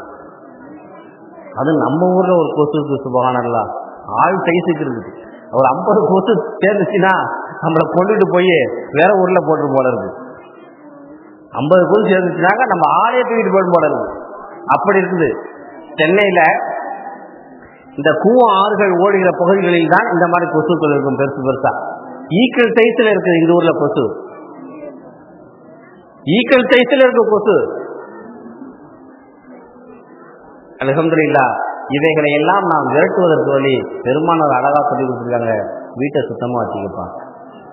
அழுக்கு துணிகளை அப்படியே அள்ளி போடுவது, அந்த தலைவாணி உரைகளை துவைக்காமலேயே வைத்துக் கொள்வது, அந்த ஏன் என்று சொன்னால் எல்லா வீடுகளிலுமே குறைகள் இருக்கு. நம்முடைய ஆண்கள் பெண்களிடத்துல சொல்ல முடியும், ஏமா இதை தொகை, அந்த இடத்த சுத்தமா வச்சுக்க, அந்த பாத்திரத்தை அப்ப அந்தந்த நேரத்துக்கு கழுவி போட்டு, காலையில சாப்பிட்ட பாத்திரங்களை காலையிலே கழுவிடு, மதியம் சாப்பிட்ற சாப்பாட்டு பாத்திரங்களை மதியமே கழுவிடு, இரவுல சாப்பிட்றத இரவுலே கழுவிடு அப்படின்னா, காலையில சாப்பிட்ட பாத்திரங்களை அசருக்கு பிறகுதான் அவங்க கழுவுவார்கள். அன்றைய இரவு பாத்திரத்தை மறுநாள் காலையில தான் கழுவுவாங்க. அந்த ஒரு நாள், ஒரு இரவு, ஒரு பகல், ஒரு இரவு அந்தந்த பாத்திரங்கள் நம்முடைய வீடுகளில் நாறிக்கொண்டிருக்க வேண்டும் என்பது அவங்களுடைய கடமை. ஏன் அப்படி விரும்புறாங்கன்னே தெரியல. என் வீட்டை முதற்கொண்டுதான் சொல்றேன். ஆகவே இப்படிப்பட்ட ஒரு சுகாதார மேம்பாடு வர வேண்டுமானால் நாம தான் முயற்சி பண்ணணும். அன்னன்னைக்கு துவைக்கணும். 4 நாளைக்கு சேர்த்து வைத்து துவைத்தால் நம்ம வீட்டுல கொசுக்கள் வரும். தினம் நம்ம காலையிலும் மாலையிலும் வீட்டை பெருக்க வேண்டும். பழைய காலத்து மாமியாக்கள்லாம், பழைய காலத்து மாமியா இப்ப எங்க அம்மாலாம் எடுத்துக்கிட்டீங்கன்னா, மருமக காலையில ஃபஜ்ருக்கு எழுந்திரிக்க மாட்டேங்கிறா, மருமக காலையில ஃபஜ்ருக்கு எழுந்திரிக்க மாட்டேங்கிறா. ஏமா அதான் எழுந்திரிச்சு தொழுவுத, அது என்ன கடைசி நேரத்தில் எழுந்து தொழுவுது. ஒரு 5 மணிக்கு எழுந்திரிச்சு பொழு செஞ்சுக்கிட்டு ஒரு டீ தண்ணியை வச்சு குடிச்சுக்கிட்டு தெரு வாசல்லாம் அப்படியே கூட்டிட்டு, பின்னால வாசல்லாம் அப்படியே கூட்டிட்டு, அப்புறமா ஒரு டீ வச்சு குடிச்சுக்கிட்டு ஒரு தொழுதாக்கா அது எப்படி நல்லா இருக்கும். நான்லாம் அப்படிதானே இருக்கிறேன், உங்க அப்பாவுக்கு அப்படிதானே நான்லாம் செஞ்சேன். எல்லா வீட்லயும் நடக்கிறதானே இன்னைக்கு. எல்லா வீட்லயும் இன்னைக்கு நம்ம பேசிக்கிட்டு இருக்கிறோம். இன்னைக்கு எந்த வீட்டு பெண்கள் 5 மணிக்கு 4:30 மணிக்கு எழுந்திருக்கிறாங்க? நான் இருக்கிறது ஐயர் ஏரியா சென்னையில். அந்த ஊர்ல பாருங்க, 4:30 மணி 4:45 வீட்டு வாசல்ல லைட் எரியும் எல்லா வீடுகள்லையும். பொம்பளை எழுந்திரிச்சிடுவாங்க, சாணி எங்கிருந்து தான் கொண்டு வருவாங்களோ தெரியாது, சாணியை போட்டு தண்ணியில போட்டு கரைச்சி தட தட தட தடன்னு அந்த அந்த வாசல் இந்த மாதிரி சிமெண்ட் தெருவாக இருந்தாலும் வாசல் தெளிச்சு கோலத்தை போட்டு எங்கிருந்து கொண்டு வருவாங்களோ தெரியாது. ஒரு பிள்ளையார் மாதிரி ஒரு சாணியை வச்சு அதுல பூக்களை எல்லாம் சொருகி, ஆகா ஃபஜ்ர் தொழுதுட்டு வரும்போது பார்த்தோம்னா தெருக்களே அப்படியே சூப்பரா காட்சி அளிக்கும். யார் தெரு? இந்துக்களுடைய தெருக்களும் ஐயர்மார்களுடைய தெருக்களும். பாய் வீட்டுல லைட்டு கூட எரியாது. ஆனா உண்மையிலுமே பாய் வீடுகள்ல தான் 4:30 மணிக்கு 3:30 மணிக்கு தான் தகச்சத்துல எழுந்திருச்சு தொழுதுட்டு தண்ணி வண்ணி எடுத்து வச்சுட்டு துணிமணிகள்லாம் ஊற போட்டுட்டு ஃபஜ்ர் தொழுதுட்டு அந்த நேரத்துல காப்பி தண்ணி வச்சு வீட்டுக்காரருக்கு வச்சு கொடுத்து, ஏங்க நீங்க பள்ளிவாசலுக்கு போங்க அப்படின்னு எழுப்பி விட்டு அனுப்புவாங்க. இன்னைக்கெல்லாம் அதுக்கு அப்படியே தலையில நடக்குது. ஆனா இன்னைக்கும் சில வீடுகள்ல இந்த பழக்க வழக்கங்கள், ஏன்னா எல்லாத்தையுமே நம்ம குறை சொல்ல முடியாது, உண்மையிலுமே இன்னைக்கும் சில வீடுகளில் இது நடந்து கொண்டே இருக்கிறது. நம்ம பார்க்கிறோம். காலையில ஒரு ஹஜ்ரத்தை சந்திச்சேன். நான் எழுந்திருக்கிறதுக்கு முன்னாலே எங்க வீட்டுல டீ போட்டுருவாங்க. நான் டீ குடிச்சிட்டு தான் நான் இங்க வருவேன் பள்ளிவாசலுக்கு அப்படின்னாரு ஒருத்தர். நம்ம தாழ்பேட்டையில தான். அப்படியும் வீடுகள் இருக்கின்றது, இப்படியும் இருக்கின்றது. எது நிறைய இருக்குது? எங்க சுகாதாரம் கிடைக்கும்? எங்க சுத்தம் வரும்? எப்படி இந்த கொசுக்களை அழிக்க முடியும்? பெருமானார் ஸல்லல்லாஹு அலைஹி வஸல்லம் அவர்கள் நமக்கு அற்புதமாக சொல்லி கொடுத்திருக்கிறார்கள். சுகாதாரமாக இருங்க, சுத்தமாக இருங்க. நம்ம இருக்க மாட்டோம்னு சொல்லி தெரிஞ்சுதான் ரசூலுல்லாஹி ஸல்லல்லாஹு அலைஹி வஸல்லம் அவங்க தெளிவா நமக்கு சொல்லிட்டாங்க. இந்த மாதிரி எல்லாம் உங்களுடைய ஆடைகள் சுத்தமாக இருக்க வேண்டும். தொழுகும் போது நீங்கள் இப்படி எல்லாம் சுத்தமாக இருக்க வேண்டும். இப்படி எல்லாம் நீங்க சுத்தமாக இருந்தாதான் நீங்க தொழுக முடியும், நீங்க நோன்பு வைக்க முடியும் அப்படின்ட்டாங்க ரசூலுல்லாஹ். சுத்தம் முதல்ல, அதுக்கப்புறம் தான் இபாதத்து. ஆகவே அன்பார்ந்த அல்லாஹ்வின் நல்லடியார்களே, நபிகள் நாயகம் ரசூலுல்லாஹி ஸல்லல்லாஹு அலைஹி வஸல்லம் அவர்கள் இப்படி ஒரு அழகான சாம்ராஜ்யத்தை அமைப்பதற்கு முயற்சித்தார்கள். அந்த சாம்ராஜ்யத்தை 7-8 வருடங்களில் உருவாக்கி விட்டார்கள் பெருமானார் ஸல்லல்லாஹு அலைஹி வஸல்லம் அவர்கள். அதே போல பொருளாதாரத்தில் மக்கள் முன்னேற்றம் அடைய வேண்டும் என்றும் ஆசைப்பட்டார்கள். ஏன்னா ரசூலுல்லாஹி ஸல்லல்லாஹு அலைஹி வஸல்லம் ஆரம்ப கால வரலாற்றிலே நாம் பார்த்தால் பெருமானாருடைய வீடுகளிலேயே, பெருமானார் ஸல்லல்லாஹு அலைஹி வஸல்லம் வீடுகளிலேயே 2 மாத காலங்கள் அடுப்பு இருந்தது கிடையாது. சாப்பாட்டுக்கு இல்லை, பேரிச்சம்பழம், தண்ணி, பால், இந்த மாதிரி தான், ஒட்டகப்பால். அடுப்புல சமைச்சு சாப்பிட்ற அளவுக்கு ரொட்டியோ கறியோ அவங்க வீட்டுல இல்ல. காய்கறிகள் வாங்கி சமைக்கிற அளவுக்கு வசதி இல்லை ரசூலுல்லாஹ்வுடைய வீட்டுல. அப்படியெல்லாம் பல நாட்கள் நடந்திருக்கின்றன. ஆனா பெருமானார் ஸல்லல்லாஹு அலைஹி வஸல்லம் அவங்க மக்காவை வெற்றி கொண்ட பிறகு பின்னால் உள்ள 2 வருட வாழ்க்கை பெருமானார் உட்பட எல்லா சஹாபாக்களும் சந்தோஷமாக வாழ்ந்தார்கள், நிம்மதியாக வாழ்ந்தார்கள். எல்லாருடையுமே காசு பணம் நிறைய வந்திருக்கு. ஃபத்ஹு மக்காவுக்கு பிறகு, மக்கா வெற்றி கொள்ளப்பட்ட பிறகு வெளிநாடுகள்ல இருந்து ஒரு நாடு வெற்றி கொள்ளப்பட்டுச்சு. அங்கிருந்து பொண்ணும் பொருளும் காசும் பணமும் நகை நட்டுகளுமாகவே கொண்டுட்டு வந்து மஸ்ஜித் நபவியில கொட்டப்பட்டிருக்கு. அப்படியே வண்டியா பள்ளிவாசலுக்குள்ள. அப்ப அப்பாஸ் ரலியல்லாஹு அன்ஹு அவர்கள் வராங்க, ரசூலுல்லாஹ்வினுடைய பெரியப்பா. இப்ப ரசூலுல்லாஹி ஸல்லல்லாஹு அலைஹி வஸல்லம் அவர்கள் வாக்களித்து இருந்தார்கள், உங்களுக்கு நான் கொஞ்சம் பணம் காசுனா தரேன் அப்படின்னு. அப்ப அப்பாஸ் ரலியல்லாஹு அன்ஹு அதெல்லாம் பார்த்த உடனே, யா ரசூலல்லாஹ் நான் எடுத்துக்கமா, அது கொஞ்சம் உங்களால எவ்வளவு முடியுமோ அள்ளிக்கிங்க அப்படின்ட்டாங்க. உங்களால எவ்வளவு முடியுமோ அள்ளிக்கிங்க. உடனே அப்பாஸ் ரலியல்லாஹு அன்ஹு தன்னுடைய வீட்டுக்கு போனாரு. ஆள் உயர சாக்கு ஒன்று எடுத்துட்டு வந்தாரு. கொண்டுட்டு வந்து அந்த நகையும் நட்டையும் வைத்தியும் பணம் காசு எல்லாத்தையும் அள்ளி போட்டாரு. ரொம்ப போச்சு.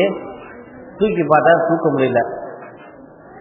தம்பி மோனே கொஞ்சம் தூக்கி விடுவேன், ரசூலுல்லாஹ்வை கொஞ்சம் தூக்கி விடுவேன், உங்களால தூக்க முடிஞ்சது மட்டும் தூக்கிட்டு போங்க. ரசூலுல்லாஹ் சொல்லிட்டாங்க, உங்களால தூக்க முடிஞ்சது மட்டும் தூக்கிட்டு போங்க. அப்புறம் மூட்டையிலேருந்து கொஞ்சம் இறக்கி விட்டாரு. கட்டிட்டு திரும்ப தூக்கி பார்த்தாரு, தூக்க முடியல. எப்பா நீ வரலன்னாலும் பரவாயில்ல, ஒரு 2 பேரை அனுப்பி விடு, போர்ல வரக்கூடிய ஹதீஸ். எத்தா நான் ஆள் அனுப்ப மாட்டேன், உங்களால முடிஞ்சா தூக்கிட்டு போங்க. அப்புறம் இன்னும் கொஞ்சம் அள்ளி போட்டார். அப்படி தூக்க முடியாம கஷ்டப்பட்டு அப்பாஸ் ரலியல்லாஹு அன்ஹு அவர்கள் தூக்கி கொண்டு சென்றார்கள். புகாரில் முஸ்லிம் வரக்கூடிய ஒரு ஹதீஸ். பொருளாதாரத்துல ஒரு நேரத்துல சஹாபாக்களும் சரி, இறந்து போன சஹாபாக்களை அடக்குவதற்கு கஃன் துணி இருக்காது. காலமுன்னா தலை தெரியும், கணமுன்னா கால் தெரியும். அப்படிப்பட்ட ஒரு நேரமும் இருந்தது. மஸ்ஜித் நபவியில அப்பாஸ் ஹஜ்ரத் அப்துர் ரஹ்மான் இப்னு அவ்ஃப் ரலியல்லாஹு அன்ஹு அவர்கள் நோன்பு திறப்பதற்கு உட்கார்ந்து இருக்கிறாங்க. கஞ்சி கொண்டு வரப்படுது. என்ன கஞ்சி? கறி கஞ்சி. நம்ம ஊர்ல இன்னைக்கு கறி கஞ்சி இல்லட்டா நோன்பு அப்பா இது கறி கஞ்சி வைக்கலையாட்டிங்க அப்படின்னு நம்ம யோசிக்கிறோம். அப்பாஸ் இருந்து கறி கஞ்சி வருது. ஹஜ்ரத் அப்பாஸ் ரலியல்லாஹு அன்ஹு அழுகுறாங்க. நாங்க ரசூலுல்லாஹ் காலத்துல சாப்பாட்டுக்கே இல்லாம இருந்தோம், இன்னைக்கு நோன்பு திறப்பதற்கு எனக்கு கறி கஞ்சி கிடைக்குது. நாங்கள் நோன்பு திறப்பதற்கு பேரிச்சம்பழமே இல்லாம இருந்தோம், இன்னைக்கு கறி கஞ்சியே கிடைக்குது. அபூ ஹுரைரா ரலியல்லாஹு அன்ஹு அவர்கள் சொல்வார்கள், ரசூலுல்லாஹ் காலத்துல எனக்கு உடுத்துறதுக்கு ட்ரெஸ்ஸே கிடையாது. அபூ ஹுரைரா தன்னை பார்த்து சொல்கிறார், அபூ ஹுரைரா இன்னைக்கு கீழே உடுத்திக்கிறதுக்கு ஒரு வேட்டி, உள்ளுக்கு போட்டுக்கிறதுக்கு ஒரு பனியனு, அதுக்கு மேல போட்டுக்கிறதுக்கு ஒரு சட்டை, அதுக்கு மேல போட்டுக்கிறதுக்கு ஒரு கோட்டு, மேல போட்டுக்கிறது தலப்பாக்கு ஒரு தொப்பி, அதுக்கு மேல ஒரு தலப்பா, எதுக்கு மேல போட்டிக்கிறதுக்கு ஒரு தாழ்வை. அபூ ஹுரைரா நீ பெரிய பணக்காரன் ஆயிட்டப்பா, தன்னைத்தானே அவர் பார்த்து சொல்லிக் கொள்கிறதாக ஒரு ஹதீஸ் பதிவு செய்யப்பட்டது. சஹாபாக்களுடைய பொருளாதார நிலை பிற்காலத்தில் இந்த அளவுக்கு உயர்ந்து போயிருந்தது. உமர் ரலியல்லாஹு அன்ஹுவுடைய கஜானா எப்ப பார்த்தாலும் பணம் காசு நகை நட்டுகளாக அடுக்கி வைக்கப்பட்டிருக்கும். ஏதாவது தேவைகளுக்கு அந்த பீரோக்களை திறந்து பார்க்கும் பொழுது பணம் காசு அப்படியே கொட்டி கிடக்கும். அப்ப ஹஜ்ரத் உமர் ரலியல்லாஹு அவர்கள் சொல்வார்களாம், இந்த பண காசுகளை பார்த்து சொல்லுவாங்களாம், ஏய் உங்களெல்லாம் பார்த்து நான் ஏமாற மாட்டேன், நீங்களாம் அங்கேயே இருங்க. உங்களெல்லாம் பார்த்து நான் ஏமாற மாட்டேன், நீங்களாம் அங்கேயே இருங்க என்று சொல்லுவார்களாம். அப்படி அந்த அளவிற்கு அவர்களிடத்தில் பொருளாதாரம் பெருகிவிட்டதாக ஹதீஸ்கள் நமக்கு சொல்லித் தருகின்றன. ஆகவே அன்பார்ந்த அல்லாஹ்வின் நல்லடியார்களே, நபிகள் நாயகம் ரசூலுல்லாஹி ஸல்லல்லாஹு அலைஹி வஸல்லம் அவர்கள் மக்களிடத்தில் இப்படி பொருளாதார மேம்பாடு ஏற்படுவதற்காக உழைத்தார்கள். அதே போன்று அவர்கள் அந்த பொருளாதாரத்தில் உயர்ந்த நிலையை அடைந்தார்கள். அதே போல எல்லா மக்களுக்கும் சம அளவில் பாதுகாப்பு கொடுக்கப்பட வேண்டும். ராணுவ பாதுகாப்பாக இருந்தாலும் சரி, மற்ற போலீஸ் பாதுகாப்பாக இருந்தாலும் சரி, பாதுகாப்பு கொடுக்க வேண்டும் என்று ஆசைப்பட்டார்கள். அதை போன்று ரசூலுல்லாஹி ஸல்லல்லாஹு அலைஹி வஸல்லம் கொடுத்தார்கள். எல்லாருடைய அவங்களுடைய உயிர்களுக்கும் உடைமைகளுக்கும் பாதுகாப்பை ரசூலுல்லாஹி ஸல்லல்லாஹு அலைஹி வஸல்லம் ஆட்சி கொடுத்தது. எவனும் தடாபுறான்லாம் அடிச்சு போட்டுலாம் ஓடிட முடியாது, எதையும் திருடிட்டுலாம் ஓடிட முடியாது. ரசூலுல்லாஹுடைய காலத்துல ரோம் நாட்டு மன்னன் 2 நபர்களை மதீனாவிற்கு அனுப்பி வைக்கிறான். இந்த மதீனாவை போய் பார்த்துட்டு வா, நேரம் அந்த சூழ்நிலாம் பார்த்துட்டு வா, அந்த நாடு மேல நம்ம போர் தொடுக்கலாம் என்று 2 பேரை அனுப்பி வைத்திருந்தாங்க. அந்த 2 பேரும் மதீனாவுக்குள்ள 1 மாசமா சுத்தினாங்க. 1 மாத காலமாக அந்த மதீனாவை சுற்றி பார்த்து விட்டு அந்த மக்களுடைய வாழ்வாதாரம், அந்த மக்களுடைய நம்பிக்கை, அந்த மக்களுடைய தொழுகை, இபாதத்து, கொள்கை எல்லாம் பார்த்துட்டு நேரம் அங்க போய் மன்னன்கிட்ட போய் சொன்னானா, லா எக்குத்தாவுன வலா இக்குத்தாவுன, இவர்கள் ஏமாற்றவும் மாட்டார்கள், ஏமாறவும் மாட்டார்கள். அந்த மதீனாவில் இருக்கக்கூடிய ஜனங்க ஏமாற்றுறதும் கிடையாது, ஏமாறுவதும் கிடையாது, தெளிவாகவும் இருக்கிறாங்க. எல்லா வகையிலும் அவங்க உற்சாகமா இருக்கிறாங்க, எந்த நேரத்திலும் அவர்கள் விழிப்புணர்வோடு இருக்கிறார்கள் என்று அந்த 2 மனிதர்களும் போய் சொன்னாங்க. இதுதான் 1 மாசமா பார்த்துட்டு அவன் சொன்ன வார்த்தைகள் இதுதான். அப்ப அந்த ரோம் நாட்டு மன்னன் சொன்னானா, அவர்கள் நம் நாட்டை கைப்பற்றுவதற்கு ரொம்ப காலம் ஆகாது, விரைவாக கைப்பற்றி விடுவார்கள். அதே போல நடந்து போச்சு. அதே போல நபிகள் நாயகம் ரசூலுல்லாஹி ஸல்லல்லாஹு அலைஹி வஸல்லம் அவர்கள் மற்ற நாடுகளோடு சுமூகமான உறவுகளை வைத்திருந்தார்கள். எல்லா நாட்டு மக்களோடும் நேர்மையாக நீதமாக நடந்து கொண்டார்கள். அவங்களுக்கு ஒரு மாதிரி, இந்த ஜாதிக்காரங்களுக்கு ஒரு மாதிரி, அந்த ஜாதிக்காரங்களுக்கு ஒரு மாதிரிலாம் இல்லாம ரசூலுல்லாஹி ஸல்லல்லாஹு அலைஹி வஸல்லம் அவர்கள் எல்லா மக்களிடத்திலும் மிக நேர்மையாக, மிக சகஜமாக பழகி கொண்டார்கள், வாழ்ந்து வந்தார்கள். அதே போல ரசூலுல்லாஹி ஸல்லல்லாஹு அலைஹி வஸல்லம் அவர்களுடைய வாழ்க்கையை நாம் பார்க்கின்ற பொழுது இப்படி பெருமானார் ஸல்லல்லாஹு அலைஹி வஸல்லம் அவர்கள் தான் ஆசைப்பட்ட ஒரு சாம்ராஜ்யத்தை அமைத்து விட்டார்கள். அமைத்து விட்ட பிறகுதான் ஹஜ்ஜத்துல் விதா என்கிற இறுதி ஹஜ் செய்வதற்கு பெருமானார் ஸல்லல்லாஹு அலைஹி வஸல்லம் அவங்க புறப்பட்டு போறாங்க. ஹிஜ்ரி 10ல துல்காதா பிறை 26ல ஹஜ் செய்வதற்காகவும் உம்ரா செய்வதற்காகவும், ஹஜ் உம்ராவும் சேர்த்து செய்வதற்காக வேண்டி புறப்பட்டு போறாங்க. ஏறத்தாழ அந்த பயணத்துல 1,24,000 சஹாபாக்கள் கலந்து கொண்டார்கள், ஆண்களும் பெண்களும். துல்ஹஜ் பிறையில 4 அன்னைக்கு மக்காவுக்கு போய் சேர்ந்தாங்க. துல்ஹஜ் பிறை 8லிருந்து 13 முடிய அந்த ஹஜ் அமல்களை செய்து முடித்தார்கள் சிறப்பாக. அதன் போது நபிகள் நாயகம் ரசூலுல்லாஹி ஸல்லல்லாஹு அலைஹி வஸல்லம் அவர்கள் ஒரு இடத்தில் தனது இறுதி பேருரை நிகழ்த்தினார்கள். அந்த இறுதி பேருரையில் எதிர்காலத்தில் எல்லா மக்களும் எப்படி இருக்க வேண்டும் என்று மிக தெளிவாக சொல்லிவிட்டார்கள். அப்ப ரசூலுல்லாஹி ஸல்லல்லாஹு அலைஹி வஸல்லம் அவங்க சொன்னாங்க, நான் உங்களுக்கு இஸ்லாத்தை மிக தெளிவாக முழுமையாக எடுத்து சொல்லிவிட்டேனா என்று ரசூலுல்லாஹி ஸல்லல்லாஹு அலைஹி வஸல்லம் கேட்டார்கள். சஹாபாக்கள் எல்லாம் ஆம், எடுத்து சொல்லிவிட்டீர்கள் என்று கையை உயர்த்தினார்கள். அப்படின்னா என்ன அர்த்தம்? நான் வந்த வேலை எனக்கு முடிஞ்சுப்பா, நான் இந்த மட்டும் போக வேண்டிய நேரம் வந்துருச்சு அப்படின்னு அதுக்கு அர்த்தம். மறைமுகமாக ரசூலுல்லாஹி ஸல்லல்லாஹு அலைஹி வஸல்லம் சொன்னார்கள். இப்படி பெருமானார் ஸல்லல்லாஹு அலைஹி வஸல்லம் அவர்கள் 13 பிறை அன்னைக்கே, துல்ஹஜ் பிறை 13 அன்னைக்கே அங்கிருந்து புறப்பட்டு வருகிறார்கள். வருகிற வரையிலேயே கொஞ்சம் காய்ச்ச தலைவலி. அந்த காய்ச்சலோடும் தலைவலியோடும் பெருமானார் ஸல்லல்லாஹு அலைஹி வஸல்லம் அவங்க மதீனாவுக்கு வந்து சேர்ந்தாங்க. அந்த துல்ஹஜ் பிறை 22ல மதீனாவுக்குள்ள வந்து சேர்ந்தாங்க. துல்ஹஜ்ஜினுடைய 8 நாட்கள், அப்புறம் முஹர்ரம், சஃபர் 2 மாசம், ஏறத்தாழ 2 மாதங்களும் ஒரு 20 நாட்களும், ஒரு 2.5 மாதங்கள் பெருமானார் ஸல்லல்லாஹு அலைஹி வஸல்லம் அவர்கள் மதீனாவில் வந்து வாழ்ந்தார்கள். அந்த 2.5 மாத காலங்கள்ல பெரும்பகுதியான நாட்கள் அவ்வப்பொழுது உடம்பு சரியில்லை, உடல் வலி, தலைவலின்னே இருந்தாங்க. அதுவும் ரபியுல் அவ்வல் மாதம் வந்த பிறகு ரொம்பவும் அதிகமாக பெருமானாருக்கு உடல் வலியும் தலைவலியும் காய்ச்சலும் மாறி மாறி அடித்துக் கொண்டே இருந்தது. அதன் காரணமாக நபிகள் நாயகம் ரசூலுல்லாஹி ஸல்லல்லாஹு அலைஹி வஸல்லம் அவர்கள் தனது 63வது வயதில் 63வது வயது 4 மாதம் கழிந்த பிறகு ரபீல் அவல் திரை 12 அன்று நபிகள் நாயகம் ரசூலுல்லாஹி ஸல்லல்லாஹு அலைஹி வஸல்லம் அவர்கள் இறைவனடி சேர்ந்தார்கள். நபிகள் நாயகம் ரசூலுல்லாஹி ஸல்லல்லாஹு அலைஹி வஸல்லம் அவர்கள் இறப்பதற்கு சற்று முன்னதாக பெருமானாரை சுற்றி பல 100 சஹாபாக்கள் சுற்றி இருக்கிறார்கள். அந்த சஹாபாக்களை எல்லாம் பார்த்து கொண்டிருக்கிறார்கள். அப்பொழுது திடீரென அப்துல் ரஹ்மான் என்கிற ஒரு சஹாபி, ஆயிஷா அம்மையாருடைய அண்ணனோ தம்பியோ, அவங்க வந்தாங்க. அப்ப அவருடைய ஜெய்புல மிஸ்வாக் இருந்தது. அந்த மிஸ்வாக்கையே ரசூலுல்லாஹி ஸல்லல்லாஹு அலைஹி வஸல்லம் அவர்கள் பார்த்து கொண்டிருந்தார்கள். இப்ப ஆயிஷா அம்மா கேட்டாங்க, அந்த மிஸ்வாக்கு எடுத்து தரவா உங்களுக்கு? எடுத்து கொடுமா அப்படின்னு தலையாட்டினாங்க.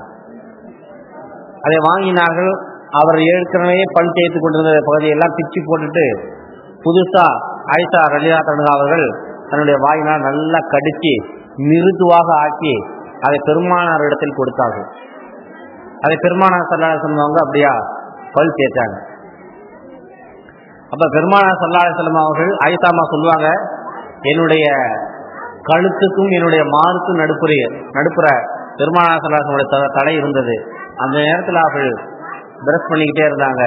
கொஞ்ச நேரத்தில் அந்த குச்சியை கீழே வச்சுட்டு சிறிது நேரத்திலேயே அவர்கள் இறந்து போய்விட்டார்கள். பெருமானார் ஸல்லல்லாஹு அலைஹி வஸல்லம் அவர்கள் இறந்து போன நேரத்தில் எனக்கு 2 சந்தோஷங்கள். அப்பொழுதில்லை, இப்ப பெருமானார் எனது மடியில் இருக்கும்பொழுதுதான் இறந்து போனார்கள். வேற எந்த மடியில் இருக்கும்பொழுது இறந்து போகல. அதுல எனக்கு ஒரு சந்தோஷம். அதே போல பெருமானார் ஸல்லல்லாஹு அலைஹி வஸல்லம் அவர்கள் இறுதியாக அவர்கள் சாப்பிட்டது என்னுடைய எச்சிலை தான்.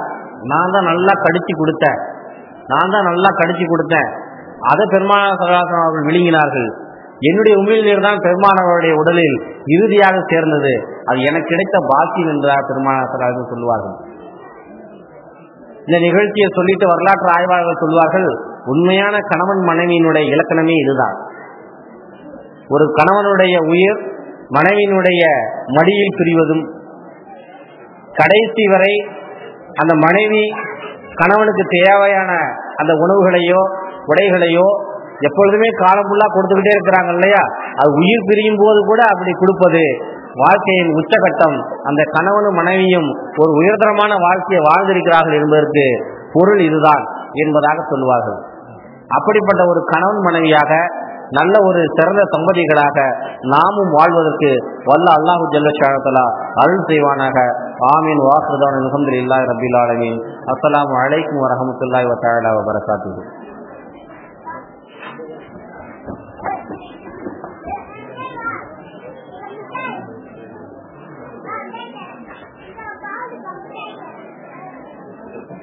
நபி ஸல்லல்லாஹு அலைஹி வஸல்லம் அவர்கள்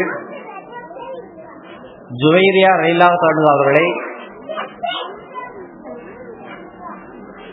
எத்தனையாவது மனைவியாக திருமணம் செய்து கொண்டார்கள்?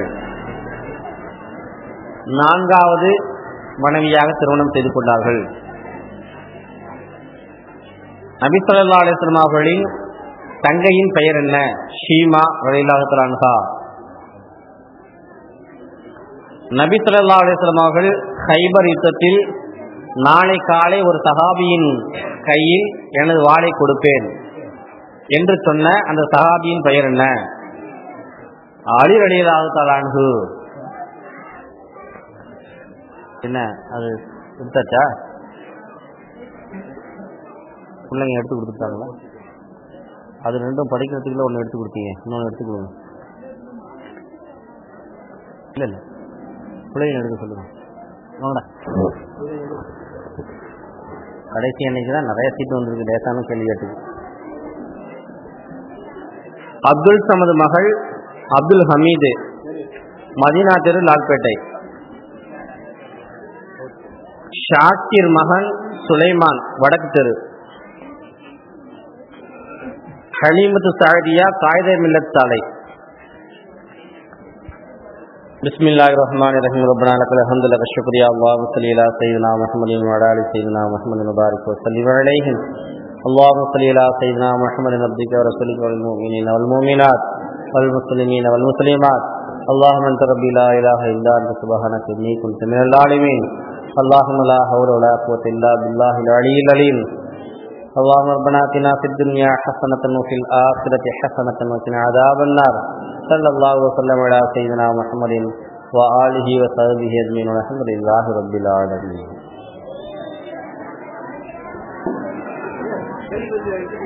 எடுத்தாச்சு.